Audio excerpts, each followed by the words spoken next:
to the City Show. Pat O'Melia here. You there? That's why I do the show, because you're there. I try to inform you, entertain you, educate you a little bit with all these topics we have going on in Hudson County. First off, spring is finally here, thankfully. The warmer weather is upon us. First off, we got Passover starting this week. Happy Passover. You got Easter starting this Sunday. And Good Friday on Friday, a lot of day off for a lot of people, including our studio personnel that they probably didn't even know about that as they're watching this show to edit it. They're going, okay. I'm set. I got my free ham from ShopRite in Hoboken this weekend. I went the extra mile. I paid an extra $1 a pound for the spiral cut. Makes it a little easier hacking up that ham on Easter Sunday. The kids will be over, so we'll have a nice Easter Sunday. It's not a bad deal, especially with ShopRite. You're going to spend, I think it's $400 this time, and they give you like 2 months to spend it. You can't spend $400 at ShopRite in like 2 months these days when like a dozen eggs cost like $7. I don't see how you can possibly not get the free ham. And there's other stuff you get, but yeah, I think it's a tray of frozen lasagna or something like that. I think a tofu turkey. Yeah, I'm no tofu turkey guy. But I got my ham. Got I think it was 12 pounds. 12-pound spiral cut. Yankees and the Mets are off to a good start. The spring is shaping up well. Some rain, but the weather's warm. And amazingly, we didn't have any snow this winter. I was so happy about that. So I'm not crazy about shoveling. Actually, I was thinking about getting an electric snow blower or a snow shovel. I'll wait till next year on that one. All right, today, what are we going to talk about? Topic-wise, we're going to talk about a possible merger of the fire departments of Jersey City and Hoboken. We've talked many times on this show about shared services. Maybe this is finally someone listening. Journal Square Development. We got a rendering that Mayor Fulop tweeted out this week. Take a look at that. And shielding elected officials' home addresses from the public. Should that be? All this and maybe a little more. When we come back, again, you're watching The City Show. I'll be right back.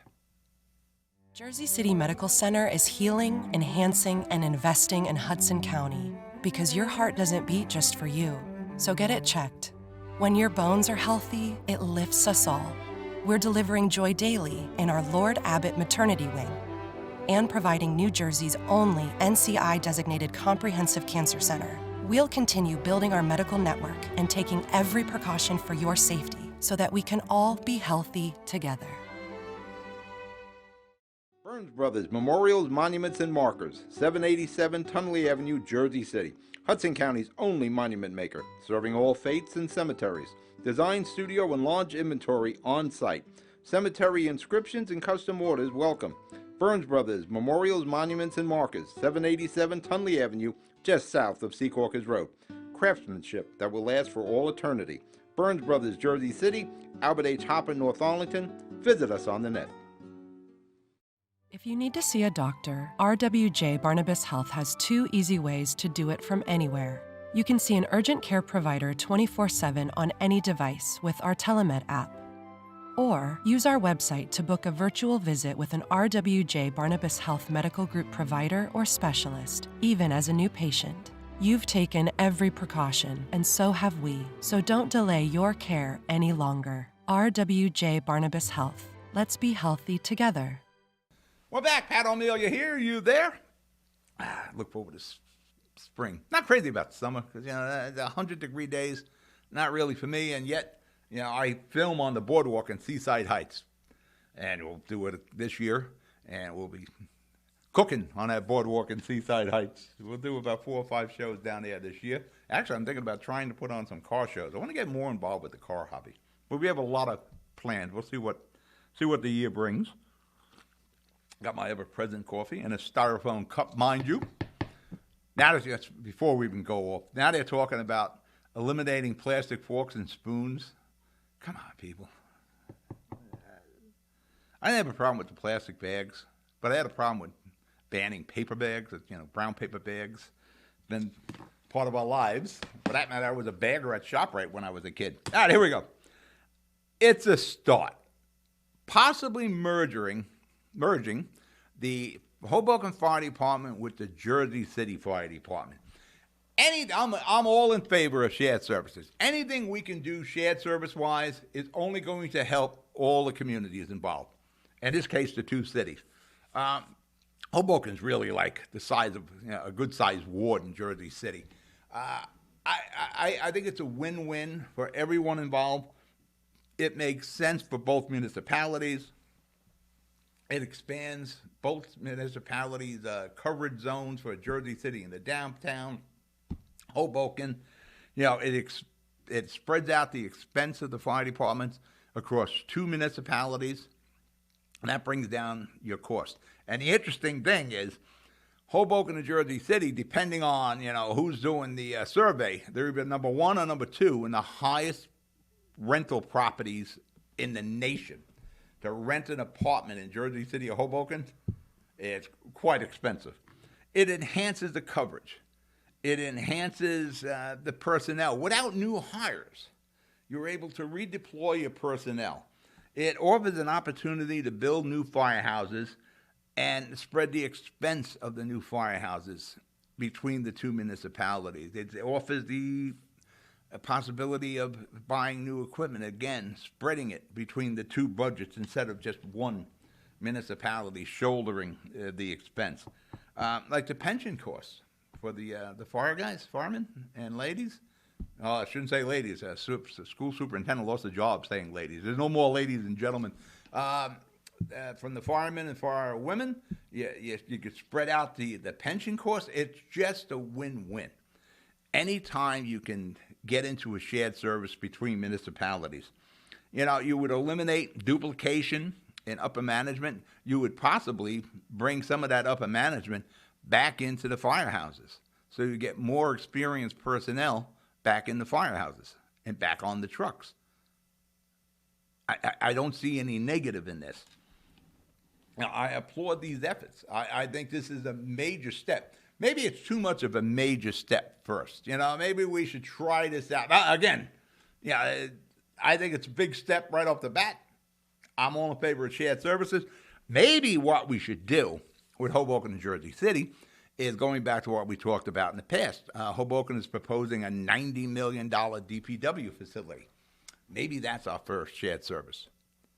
Maybe Jersey City and Hoboken get involved and they merge the DPW departments.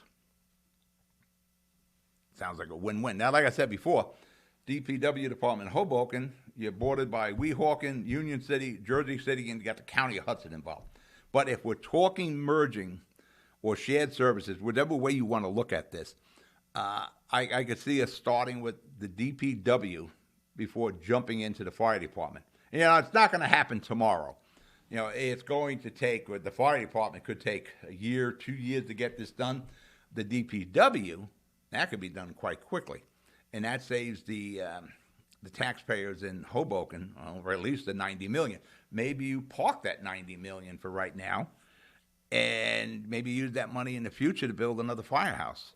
Maybe you build a firehouse in Hoboken on, I guess, the northwestern portion of Hoboken. Seems like a good idea. I would start with the DPW and continue the conversations with the merger, because you got unions involved, you got the municipalities involved, you got little power struggle things that I'm sure will be involved. But, anything we can do to cut the cost and make each one of these municipalities, Jersey City and Hoboken, more affordable, do it. Get into it, figure out what we have to do to make this work. And I applaud Mayor Fulop in Jersey City and Ravi and Hoboken, Mayor Ravi and Hoboken Bala.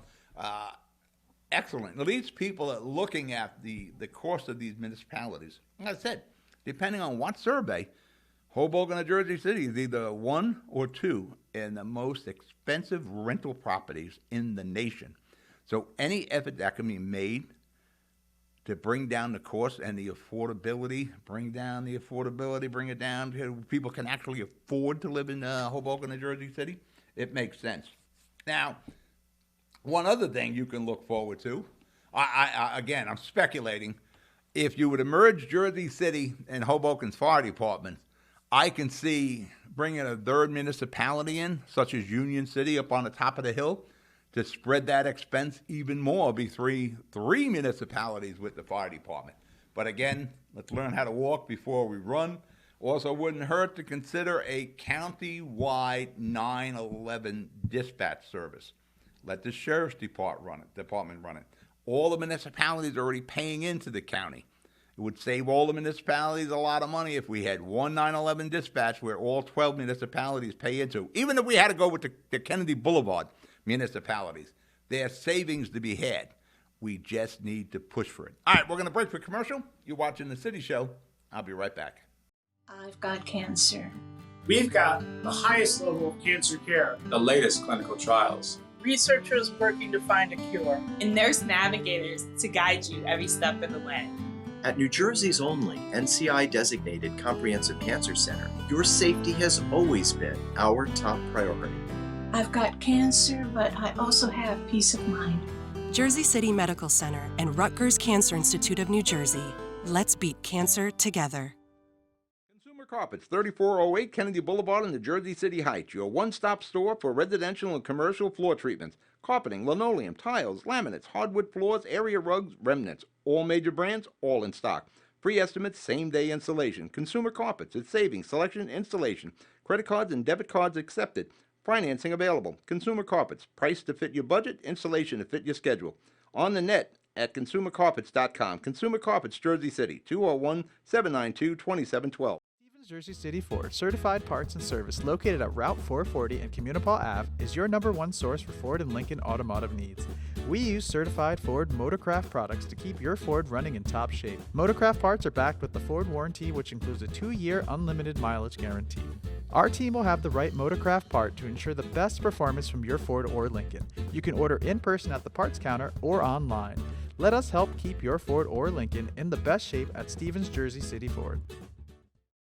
We're back. City Show here. You there?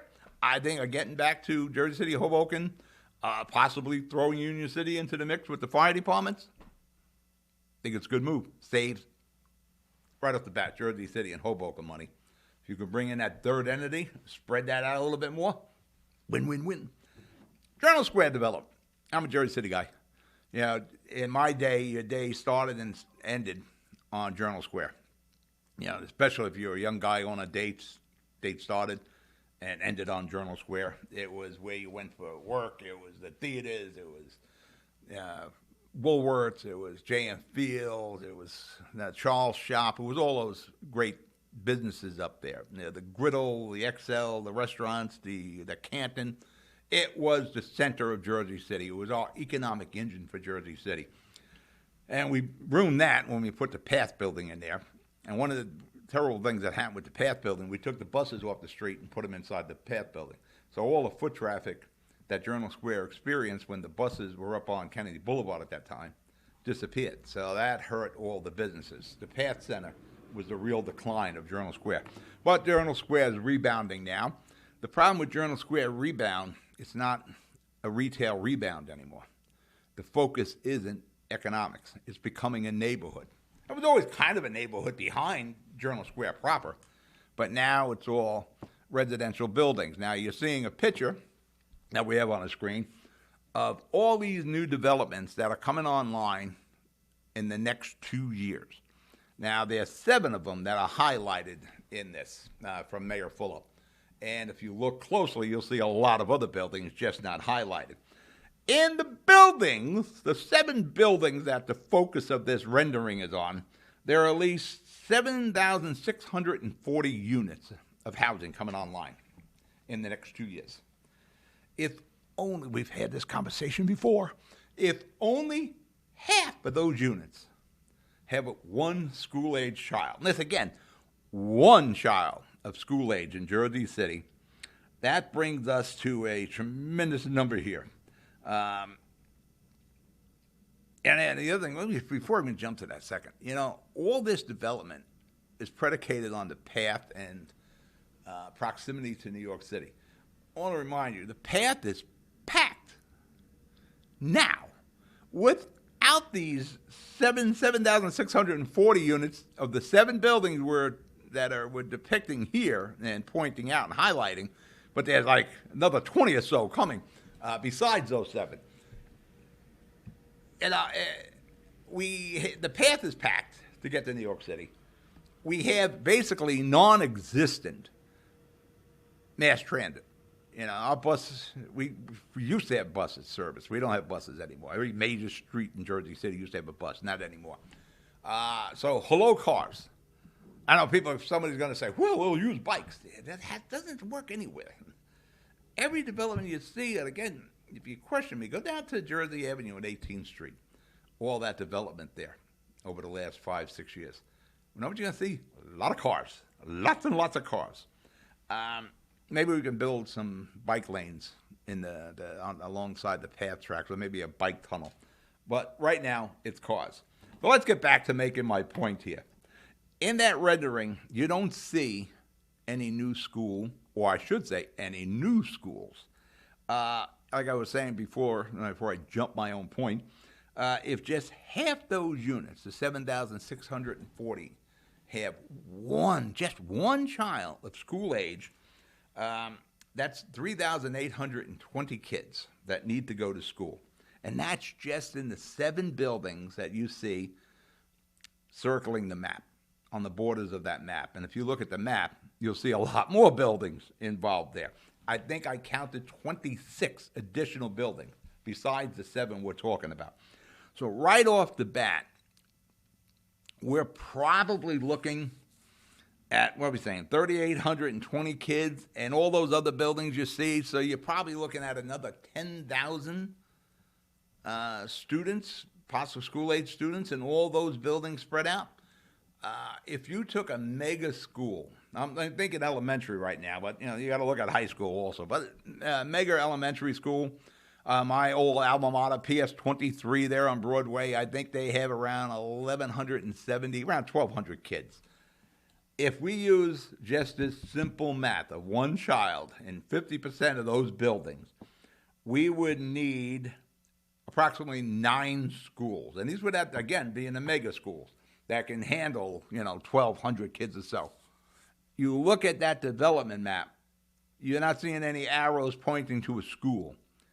And this is going to happen in the next 2 years. Within 2 years, we're already at a school space crisis now, as we speak now.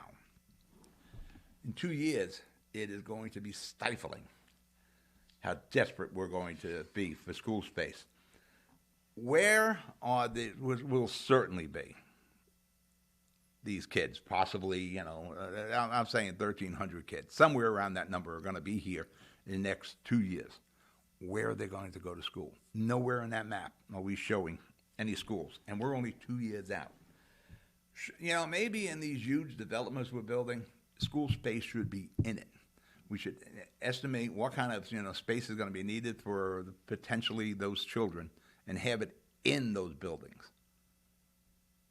We got to have some sort of a plan here. Something has to give. And by the way, we have a huge shortage of teachers now. So between classroom space and teachers, I don't know where possibly 13,000 kids are going to go to school in the next 2 years. All right, we're going to break for commercial. You're watching The City Show. I'll be right back. Panepinto Properties, Jersey City, shaping the workplace with state-of-the-art office spaces and addresses your company desires. Building residences that define your home environment, adjacent to all modes of transportation with on-site parking available. The right address, the right lease. Call 201-521-9000 or visit online at panepintodevelopment.com. Panepinto Properties, building Jersey City for everyone. Jersey City Medical Center has a passion for heart health. We're Hudson County's only full-service heart hospital, with innovative technologies and premier cardiovascular physicians, a partnership with Rutgers Health, the latest technology and medical advancements, and nationally renowned care for every heart in every community. Whoever your heart beats for, our hearts beat for you. Jersey City Medical Center. Newport, the luxury waterfront community on the Hudson River, offers a quality of life you deserve in one of our many high-rise towers. With amenities such as the on-site Newport Path, light rail, Newport Town Square, 3 playgrounds, dog run, upscale restaurants, retail giants like Kohl's, JCPenney, Macy's, and Target. Morton Williams and Acme Supermarket are just outside your front door. A health and fitness center, skating rink, and medical facilities are also on site. Enjoy the New York skyline from our waterfront and various parks. Manhattan is just one pass stop away, or a quick ride through the Holland Tunnel. Nursery and private elementary schools all on site. 12-screen movie theater at the Newport Center Mall. Looking to visit? Stay at the Westin or Marriott Hotel. For more information, visit us at newportnj.com. Make lasting memories to cherish forever. It's incredible. It's you, Newport. Live like you want. Jersey City Medical Center is healing, enhancing, and investing in Hudson County because your heart doesn't beat just for you. So get it checked. When your bones are healthy, it lifts us all. We're delivering joy daily in our Lord Abbott Maternity Wing and providing New Jersey's only NCI-designated comprehensive cancer center. We'll continue building our medical network and taking every precaution for your safety so that we can all be healthy together. We're back. You're watching The City Show. Pat O'Melia here. You there, as I always say.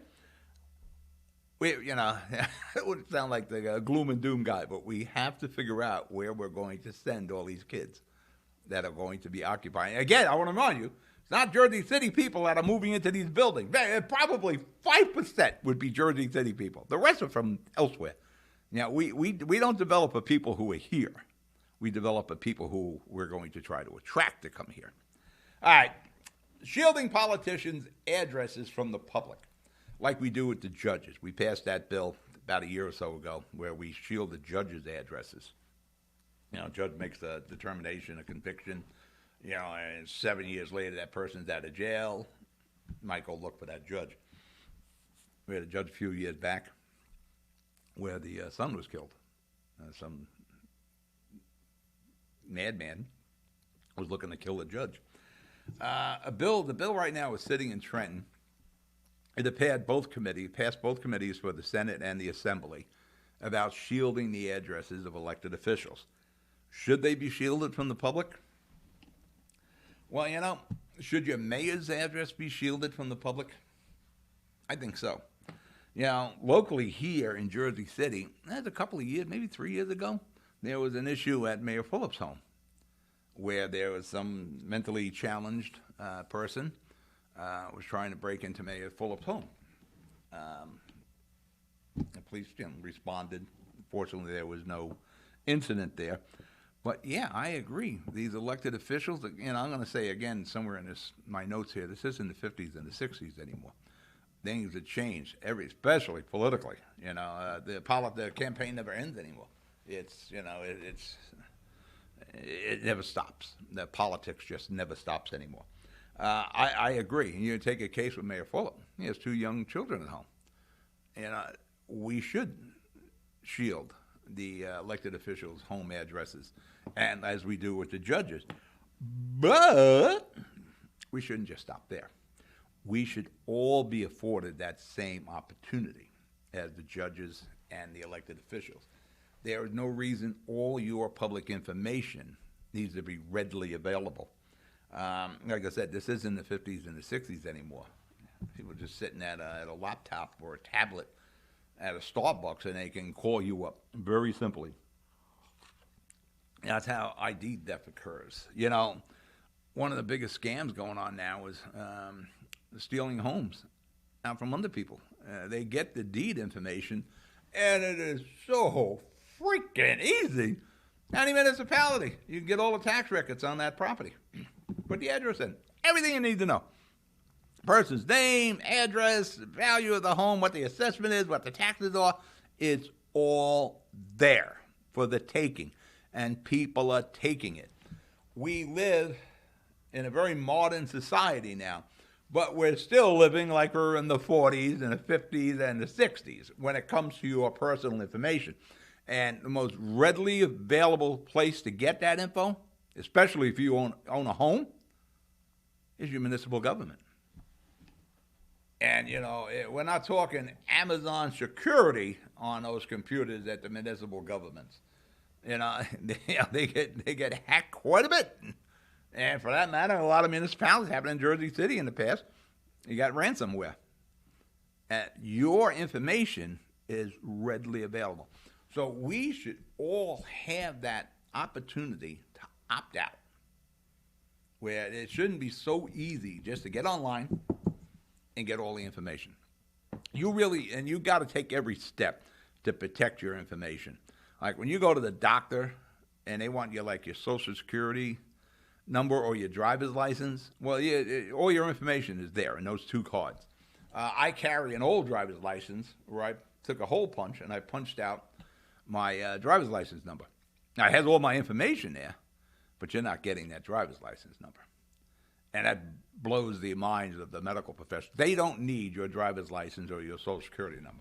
Now, I trust the doctors, but I don't trust the people who work for the doctors because most of the time they're changing. And those people have all your information. I recently just renewed my parking permits in Jersey City. I had to give my license, my registration and insurance card so I can get the permit. What happens to that? Oh, it gets stored downstairs. All your information is stored downstairs. Now, Jersey City very soon is moving to online. So somebody's going to hack the computer system, which, again, as I said before, isn't that hard in Jersey City. So hopefully, and Mayor Fulop is pretty technical kind of guy, so he can probably get us the best security. But we have to be careful. The internet and social media changed that game, that information.